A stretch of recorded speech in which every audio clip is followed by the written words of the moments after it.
नीलांबर सिद्धू कानू भगवान बिरसा मुंडा का भूमि इरफान अंसारी आलमगीर आलम लूट लेगा ये लोग।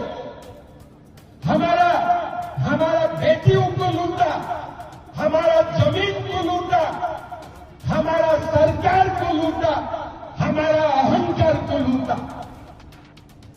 हमें आवाज उठाना है, हमें एक होना है।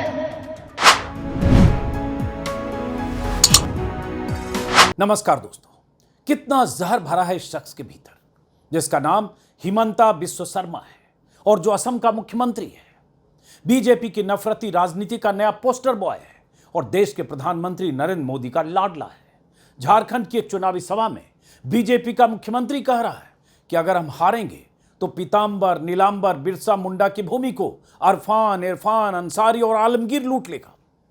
चुनावी सभा में ऐसे नामों का जिक्र करने के पीछे बीजेपी के मुख्यमंत्री की मंशा साफ है। मुसलमानों की छवि डाकू, बदमाश, गुंडे और लुटेरे जैसे बनाना और लोगों को डराना कि अगर बीजेपी की सरकार नहीं बनी तो आपकी जमीनें मुसलमान लूट लेंगे। 5 साल से झारखंड में बीजेपी सत्ता से बाहर है, जेएमएम की सरकार है। पहले भी झारखंड में गैर बीजेपी सरकारें रही हैं। क्या हिंदुओं या आदिवासियों की जमीनें मुसलमानों ने लूट ली है?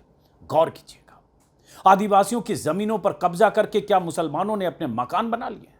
जरा सोचिएगा।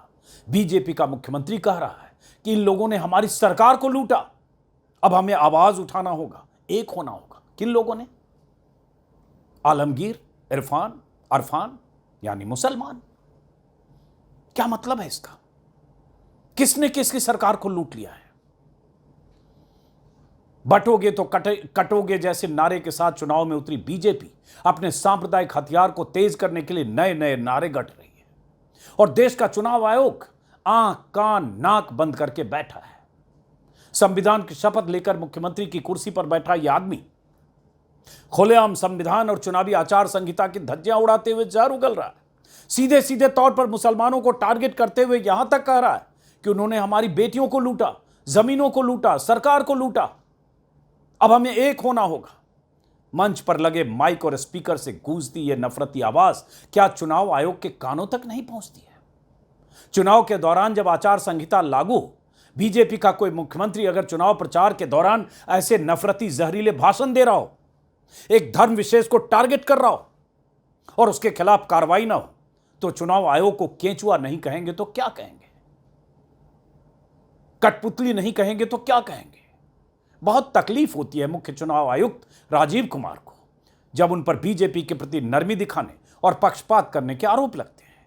हर आरोप को राजीव कुमार बेफिक्र होकर उड़ा देते हैं।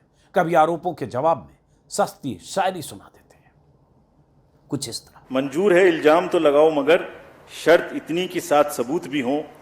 गोया कोई तो बात है, हर बार मुद्दई वही, कचहरी वही, गवाह कोई नहीं। गम का इलाज, शक का इलाज तो हकीम लुकमान के पास भी नहीं। मंजूर है इल्जाम तो लगाओ मगर शर्त इतनी कि साथ सबूत भी हों। गोया कोई तो बात है, हर बार मुद्दई वही, कचहरी वही, गवाह कोई नहीं।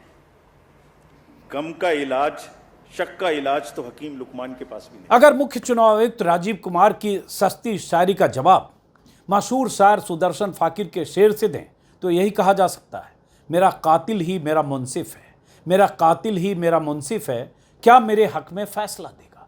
आचार संहिता की धज्जियां उड़ते देखने का इल्जाम जब चुनाव आयोग पर ही है तो उम्मीद किससे की जाए?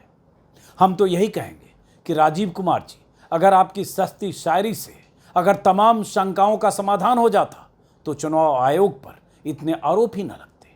आपने खुद कहा है कि मंजूर है जो चाहो इल्जाम लगाओ हम पर, शर्त इतनी कि साथ में सबूत भी हो। तो हिमंता बिस्वा के जहरीले भाषण के खिलाफ कार्रवाई करने के लिए आपको और क्या सबूत चाहिए राजीव कुमार जी? बीजेपी का एक मुख्यमंत्री सीधे सीधे सांप्रदायिक आधार पर वोट मांग रहा है, एक धर्म को टारगेट कर रहा है, धार्मिक ध्रुवीकरण की पिच तैयार कर रहा है, माहौल में नफरत घोलने वाला भाषण दे रहा है।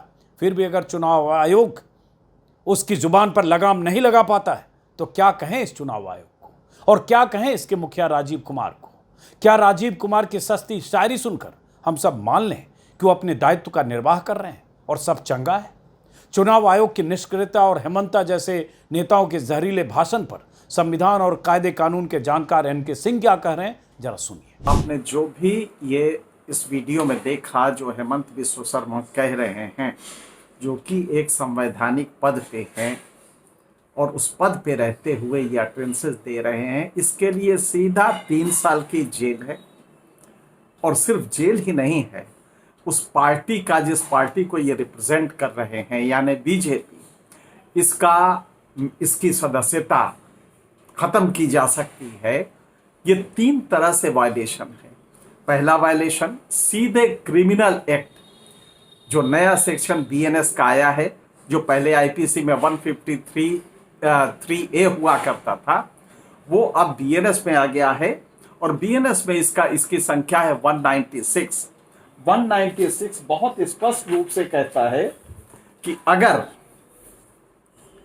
आपने promoting enmity between different groups on grounds of religion और race, place of birth, residence, language, और इसके लिए 3 साल की सजा है। बहुत स्पष्ट है इसमें।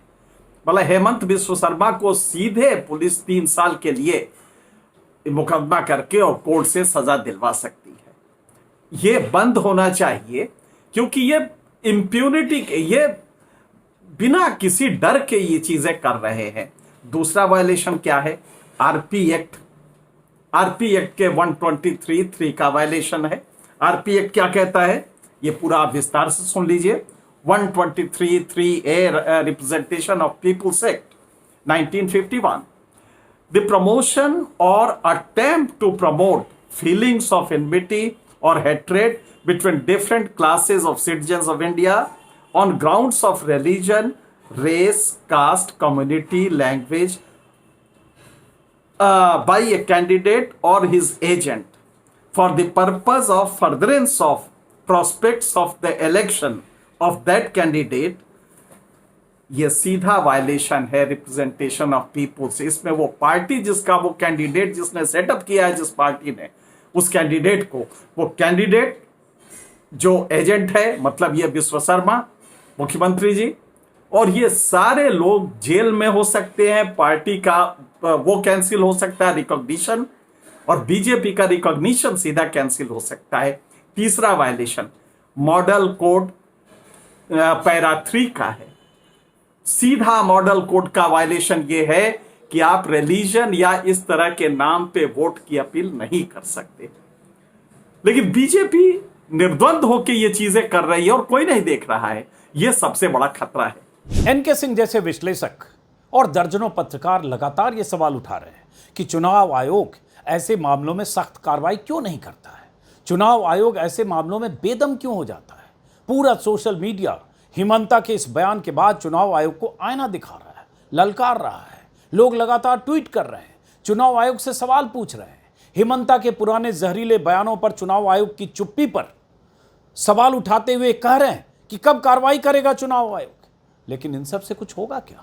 यह हिमंता बिस्व शर्मा आचार संहिता लगने के बाद भी इस तरह के भाषण यूं ही नहीं दे रहे हैं। उन्हें पता है कि उनके खिलाफ कोई कार्रवाई नहीं होगी। उन्हें पता है कि उनके आकाओं को उनका ये जहर बुझा भाषण ही पसंद है। असम के मुख्यमंत्री हिमंता बिस्व शर्मा के इस भड़काऊ और विभाजनकारी भाषण के खिलाफ जेएमएम ने भी चुनाव आयोग में शिकायत दर्ज कराई है, कार्रवाई की मांग की है। दरअसल हिमंता वही बोल रहे हैं जो बीजेपी का एजेंडा है। देश को हिंदू मुसलमान में बांटो और राज करो, बटोगे तो कटोगे जैसे नारे ऐसे नहीं गढ़े गए। इसलिए गढ़े गए हैं ताकि विभाजनकारी राजनीति की धार को और तेज किया जा सके। यही वजह है कि बीजेपी नेताओं में ऐसा लग रहा है जैसे नफरती भाषण और बयान देने की प्रतियोगिता हो रही हो। जब खुद प्रधानमंत्री मोदी और अमित शाह जहर उगलने में पीछे नहीं है तो उनके प्यादे कैसे पीछे रह सकते हैं। पूरे देश ने लोकसभा चुनाव के दौरान पीएम मोदी का वो भाषण सुना था जब उन्होंने मुसलमानों को घुसपैठिया घोषित करते हुए कहा था कि कांग्रेस अगर सत्ता में आ गई तो आपकी जमीन जायदाद छीनकर घुसपैठियों को और ज्यादा बच्चा पैदा करने वालों को दे देगी, आपके जेवर छीनकर उन्हें दे देगी। क्या हुआ उसके बाद? विपक्ष ने बहुत हंगामा किया, चुनाव आयोग से शिकायत की, चिट्ठियां लिखी गई। देश दुनिया में हर तरफ मोदी के उस बयान की तीखी आलोचना हुई। सवाल उठे कि पीएम के पद पर बैठे शख्स से ऐसे विभाजनकारी बयान की उम्मीद कैसे की जा सकती है। बावजूद इसके मोदी अलग अलग तरीके से वही बात दोहराते दोहराते कांग्रेस की सरकार आई तो भैंस खोल लेगी टाइप के मूर्खतापूर्ण प्रलाप तक आ गए। चुनाव आयोग ने मोदी के खिलाफ कार्रवाई करने की कोई हिम्मत तो नहीं दिखाई, लेकिन दिखावे के लिए जेपी नड्डा को नसीहत देकर अपने दायित्वों का निर्वाह कर लिया। मुख्य चुनाव आयुक्त राजीव कुमार की हिम्मत नहीं हुई कि सीधे मोदी से जवाब तलब करें। बात अगर हेमंत बिस्वा की करें तो बीते 2 सालों के दौरान 3 सालों के दौरान उनके कई ऐसे भाषण और बयान हैं जो मुसलमानों को टारगेट करने वाले हैं, नफरत को बढ़ावा देने वाले हैं और किसी भी सूरत में संविधान की शपथ लेकर सत्ता की कुर्सी पर बैठे मुख्यमंत्री से यह उम्मीद नहीं की जाती है। लेकिन अब बीजेपी नेताओं से किसी भी तरह की मर्यादा पालन करने की उम्मीद करना या भाईचारे के संदेश की उम्मीद करना बेमानी है। बीते 10 सालों में देश में बीजेपी की राजनीति ने ऐसा माहौल बनाया है और ऐसे ही नेताओं को आगे बढ़ाया है जो कट्टर हिंदुत्व के एजेंडे को आगे बढ़ाएं, मुसलमानों के खिलाफ प्रत्यक्ष और परोक्ष रूप से माहौल बनाएं। हेमंता को इस बात का एहसास है कि उनका ऐसा बोलना उनकी पार्टी के आकाओं के एजेंडे पर फिट बैठता है, मुफीद है। 2023 में हुए विधानसभा चुनाव के दौरान भी हेमंत बिस्वा ने छत्तीसगढ़ से लेकर एमपी और राजस्थान तक जहां जहां उन्हें बुलाया गया, जहां जहां गए, ऐसे ही जहरीले बयान दिए थे। छत्तीसगढ़ में हेमंता के एक बयान पर कांग्रेस ने चुनाव आयोग में विरोध दर्ज कराया था। चुनाव आयोग ने खानापूर्ति के लिए हेमंता को कारण बताओ नोटिस भी जारी किया, लेकिन उसके बाद कोई कार्रवाई नहीं हुई कि हेमंता बिस्वा शर्मा बोलने से पहले सोचें। वो उसी अंदाज में बोलते रहे, बेलगाम होकर बोलते रहे। पिछले महीने हरियाणा चुनाव के दौरान भी हेमंता ने बेहद आपत्तिजनक भाषण दिए। हेमंता ने कहा कि देश से एक एक बाबर को धक्का देकर निकालेंगे, हमें इंजीनियर डॉक्टर चाहिए, मुल्ला नहीं। जब चीख चीख कर हेमंता बिस्वा ऐसी बातें कहते हैं तो सबको पता होता है कि उनके टारगेट पर देश का मुसलमान है। वो छत्तीसगढ़ में अकबर का नाम लेते हैं, हरियाणा में बाबर का नाम लेते हैं, झारखंड में इरफान आलमगीर, इरफान अंसारी का नाम लेते हुए ऐसे लोगों को गुंडे और लुटेरे बताते हैं। मकसद एक ही होता है, कट्टर हिंदुत्व की आग को तेज करना, नफरत नफरत नफरत। विपक्ष को मुसलमान परस्त बताते हेमंत बिस्वा मुसलमानों को दुश्मन घोषित करने लगते हैं। उनकी यही शैली, उनका यही जहरीला भाषण बीजेपी उम्मीदवारों को इतना पसंद है कि उन्हें जगह जगह बुलाया भी जाता है। जैसा कि मैंने शुरू में कहा, बीजेपी के या बीजेपी समर्थकों के नए पोस्टर बॉय हैं। उनकी प्रतियोगिता सीधे योगी आदित्यनाथ से है, जो 80-20 के नारे दे चुके हैं, बुलडोजर बाबा बन चुके हैं, बटोगे तो कटोगे जैसे नारे देते हैं और बहुत सारे बयानों की वजह से योगी ने जो एक छवि बनाई, उस छवि के बरक्स हेमंत बिस्वा अपने को खड़ा करने की कोशिश कर रहे हैं। यही प्रतियोगिता हो रही है।